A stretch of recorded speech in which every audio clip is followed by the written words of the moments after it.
Hello and welcome to In a Flash, a flash fiction reading series by Sweetycat Press. The co-sponsor of today's installment is Marine Ahmed. I'm Dave Gregory, and today I'll be reading The Cowboy by Gabriella Balcom. This piece was originally published in the World of Myth magazine. The Cowboy.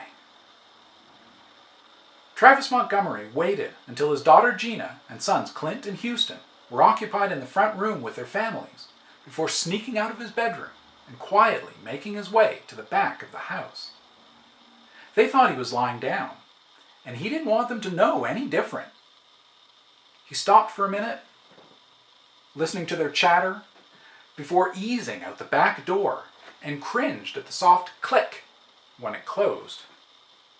It had been years since they'd all been together at the same time, but this year everyone had come home for Travis's birthday.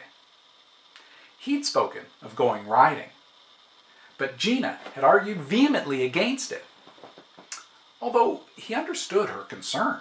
He was 86 years old today, after all, and still reeling from the loss of Charity, his beloved wife.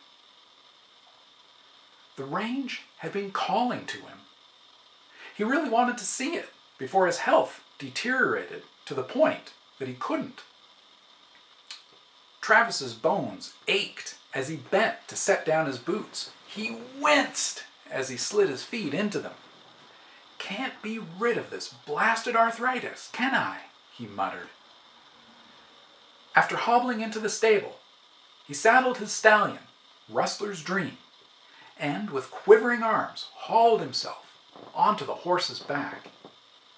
The slow trot he guided Rustler's Dream into was sheer bliss, reminding him of the peace he'd always found in the saddle.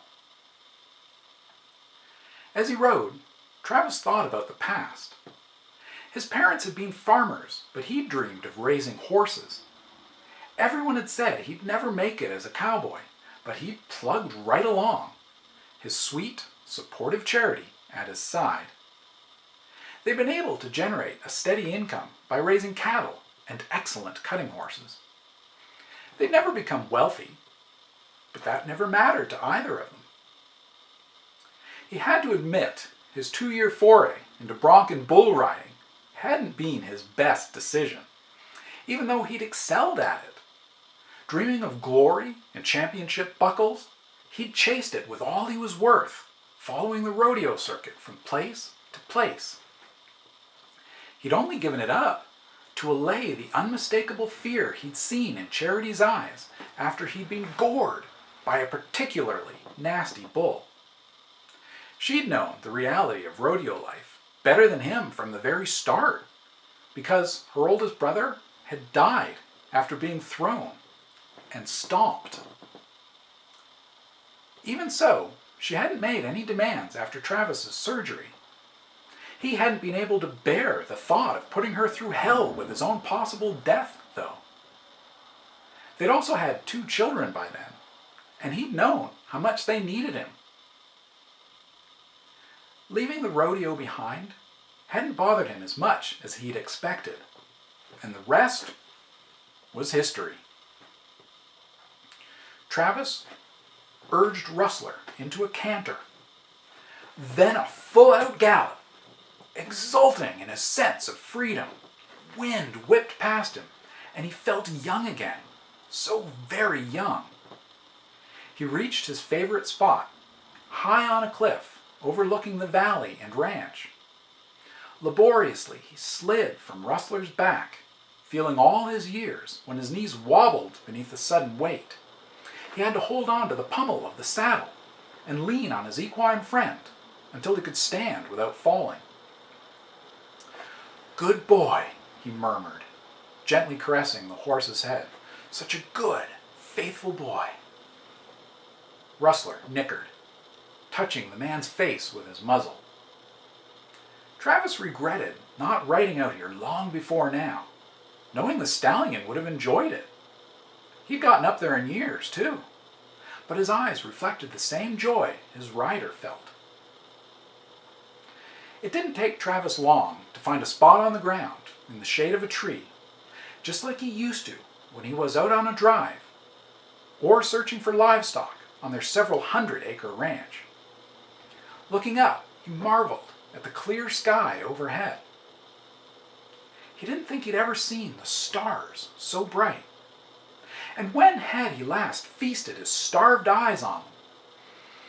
Or breathed the crisp night air? Months. It was with a sense of shock he realized it had been years.